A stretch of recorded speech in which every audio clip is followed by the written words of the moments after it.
دل کو چھو لینے والا واقعہ جو عرفہ کے روزے سے متعلق ہے وہ شیئر کروں گی، جو یقیناً آپ کی بھی زندگی بدل ڈالے گا۔ بھائی اپنا واقعہ بتاتے ہیں کہ بالکل 1 سال پہلے میری سپر مارکیٹ میں شارٹ سرکٹ کی وجہ سے آگ لگ گئی، جس نے میری دکان کی 3/4 سے زیادہ مال کو جلا کر راکھ کر دیا۔ یہ واقعہ یوم عرفہ سے صرف 2 دن پہلے پیش آیا۔ آپ تصور کر سکتے ہیں کہ میری کیا حالت تھی۔ عید الاضحیٰ قریب تھی، مگر میری دکان کا سارا مال جل کر تباہ ہو گیا تھا۔ نہ کوئی عیدی، نہ خوشی، نہ مسرت، صرف غم، پریشانی اور قرض کا بوجھ۔ اس وقت میری شادی کو بھی صرف 2 ماہ ہوئے تھے۔ جلا ہوا مال تقریباً $15,000 کا تھا۔ میں سوچنے لگا اب کیا کروں، کیسے اس نقصان کی تلافی ہو؟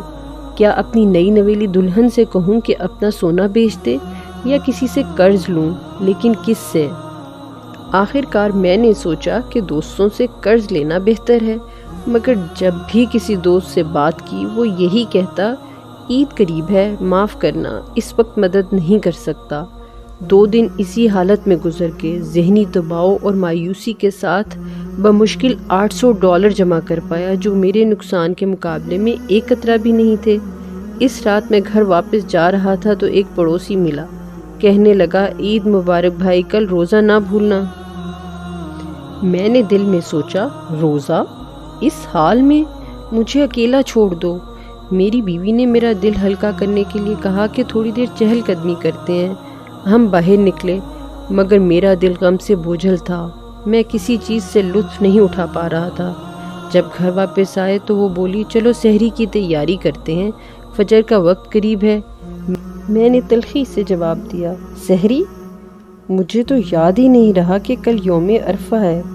تم اور میں جیسے 2 مختلف دنیاؤں میں جی رہے ہیں۔ کیا سحری، کیا عرفہ، کیا تمہیں ہماری حالت نظر نہیں آ رہی؟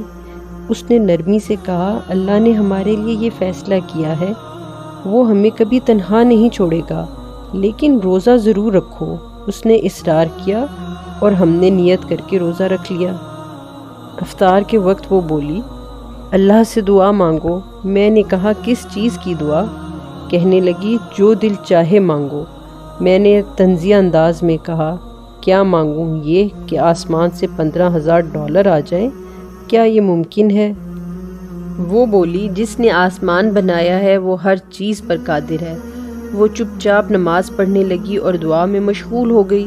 میں نے بھی دعا کی، مگر دل میں صرف وہی $15,000 گھوم رہے تھے۔ میں چاہتا تھا سب کچھ واپس مل جائے۔ مغرب کے 1 گھنٹے بعد میری ایک دوست کا فون آیا، کافی شاپ آؤ، تم سے ضروری بات کرنی ہے۔ میں گیا تو اس نے کہا میرے ایک جاننے والے نے پیسے جمع کیے ہیں اور وہ کسی کاروبار میں سرمایہ کاری کرنا چاہتا ہے۔ تم سے بہتر کوئی نہیں لگا مجھے، تو میں نے تمہیں بلا لیا۔ ہم نے اس شخص سے بات چیت کی۔ اس نے بتایا کہ میرے پاس $30,000 ہیں اور میں کاروبار میں لگانا چاہتا ہوں۔ میں نے کہا میری دکان کو $15,000 کے مال کی ضرورت ہے، کیوں نہ آدھے پیسے مال میں لگا دیں اور آدھے دکان کی تزئین و آرائش میں۔ منافع میں 50-50 کا حصہ ہوگا، جب تک تمہارا اصل سرمایہ پورا واپس نہ ہو جائے۔ ہم نے معاہدہ کر لیا۔ میں نے دکان دوبارہ بنائی، مال خریدا اور عید کے بعد دکان کھول دی۔ اس دن میری خوشی کی کوئی انتہا نہ تھی۔ اوہ میں بھول گیا، دکان میں آگ لگنے سے 1 ہفتہ پہلے میری والدہ کو کینسر کی تشخیص ہوئی تھی۔ ٹیسٹ کروا لیے تھے اور نتائج عرفہ کے دن آئے تھے اور نتائج منفی آئے تھے۔ الحمدللہ وہ مکمل طور پر صحت مند تھیں۔ جب امی کو پتہ چلا تو وہ خوشی سے پورا دن روتی رہیں، اللہ کا شکر ادا کرتی رہیں۔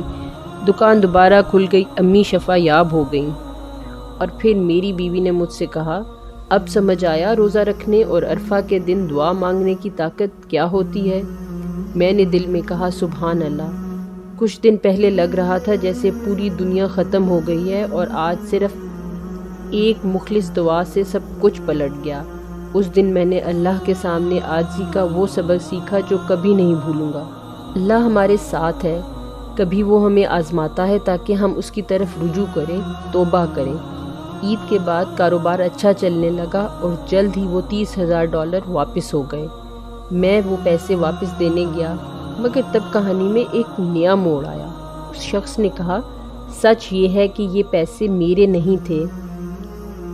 کسی شخص نے جس کی بیوی کینسر سے صحت یاب ہوئی تھی، اللہ کی رضا کے لیے یہ تمہیں دلوائے ہیں۔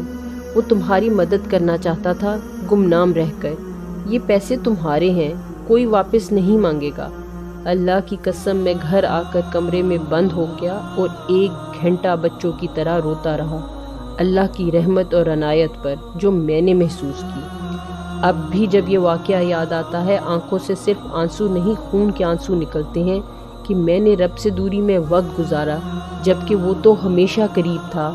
اسی تجربے نے مجھے یوم عرفہ، روزہ، دعا اور اللہ پر اعتماد کا اصل مطلب سکھایا۔ یہ میری زندگی کا نقطۂ آغاز بن گیا۔